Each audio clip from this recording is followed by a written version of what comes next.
Whoever you are,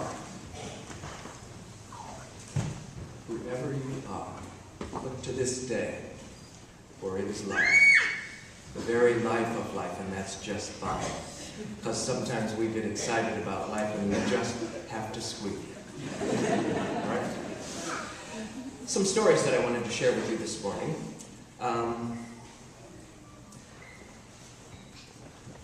Yesterday, late afternoon, early evening, my wife and I went walking in Hoboken. We were going to go to supper and we wanted to walk along the river for a while first. And we walked past a number of churches there. And the churches had the holy day schedule out in front of them. And a number of the churches for Saturday night had visitation hours listed. And it brought to mind, once again for me, an experience that I had when I was probably about 8. Roughly that era. And for those of you who are of my generation or close to, Lou and Barnaby and myself and some others, you might remember for some strange reason, one of the major networks back in those days, on the night before Easter, would carry The Wizard of Oz. And it was on every year for about 5 years on the night before Easter. And so I was watching The Wizard of Oz one night, and my father asked me if I would go to church with him. His men's group had signed up, and they'd all promised a particular hour during the course of the evening all the way through to the morning, where one of them at least would serve vigil over the night before Easter. And would I be interested in going with him to be at the vigil? And I said, you bet I would. In the next part of this story, I want to tell you that I'm going to tell a story that I hope can be interpreted appropriately, whatever perspective you might have on it. But as we were walking to the car then to go to church, my father said to me in a very confidential tone of voice, and when we get home, would you like to help the Easter Bunny? And I said, sure I would. And we went and we did our visitation and we came home to church, and sure enough, I was there to help the Easter Bunny. And I got to understand Easter on a whole level that I had never understood it before, because I was helping it to happen. I had been invited to help Easter happen by helping the Easter Bunny. And so my faith in the Easter Bunny was all the stronger. My appreciation for the Easter Bunny was all the more. One story. Another story. And this one is connected to the story that Judy told us before, the first story of Easter. In our tradition, especially Universalist side of our tradition, there were two Universalist forerunners of the rest of the movement that were very famous, I think, perhaps even equally famous. And one of those was John Murray. John Murray was one of our founding fathers of Universalism. And John Murray's understanding of that story that you just heard was that with the fall in the garden, humanity was lost for a time to salvation in heaven. And it was through the death and the resurrection of Jesus that humanity won that salvation back again. Not just for a few people, the chosen few, but for everyone. It had been lost for a while, and now it had been won for everyone. Hosea Ballou, on the other hand, the other father of Universalism, said no, nothing was ever lost. We were created by a loving God who anticipated that we would all one day be joyful in salvation. And we were not saved by Jesus, but we were taught by Jesus. That the role of Jesus in this life was his life and not his death, was his teachings and not anything other than that. And so I'm thinking of the larger meanings for me of Easter. And the larger meanings have to do with that love that you talked about. That was the hallmark of that life.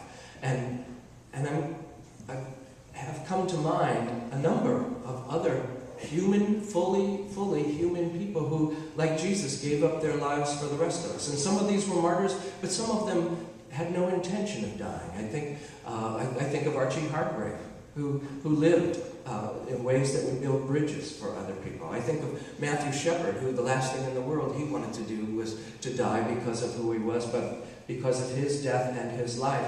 I have to think that millions of gay and lesbian and transgender people are safer today because of the awareness that he has changed in our society.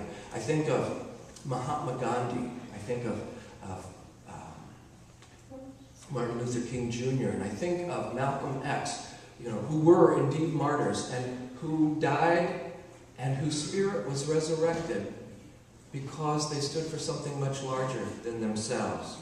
Stories grow, I think, with our understanding and our appreciation for the spirit in those stories. So what is the truth of Easter? I don't know what some of the truths are that might be there for you. I don't think that necessarily Easter is a proof for any of us that life is eternal. Floods will come. The Passaic River will overrun its banks. And that will happen. And we have the opportunity of living through that. Illnesses occur. Deathly illnesses occur. And we live through them until we can no longer live through them.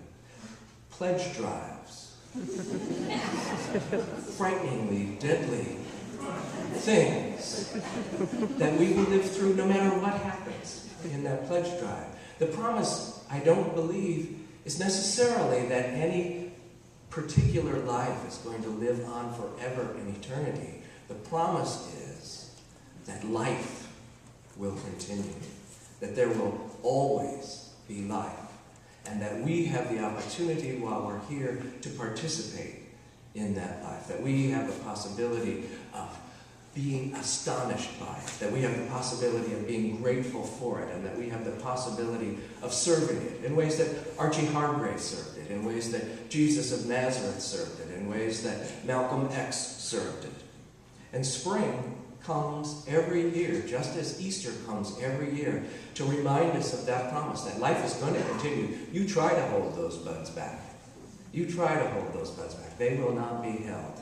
They will burst forth, and life will come forth. And however long we might be here, we are here, and our lives will continue to course through our veins, and when we are no longer here, life will continue when given the slightest chance. And we can have faith in that, and we can be reminded with joy of that faith each Easter and each spring by the reminders that are around us. Spring rebirth comes to us once a year to remind us. Why? So that we can make the most of it.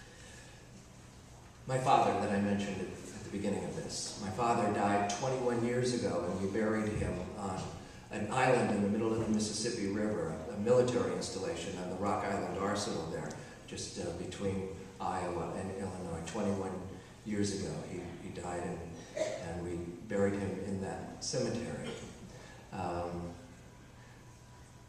Just last week, a next-door neighbor, a woman who was really a part of our family, she and her husband and their 4 children, while I was growing up, wonderful neighbors, so close. I loved them incredibly. And Joyce Osborne, the mother of that crowd, died just a little over a week ago.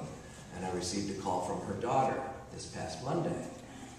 We're going to put Mom's ashes in her grave at Arsenal Island on Friday, Good Friday, the same day that we buried my father 21 years ago.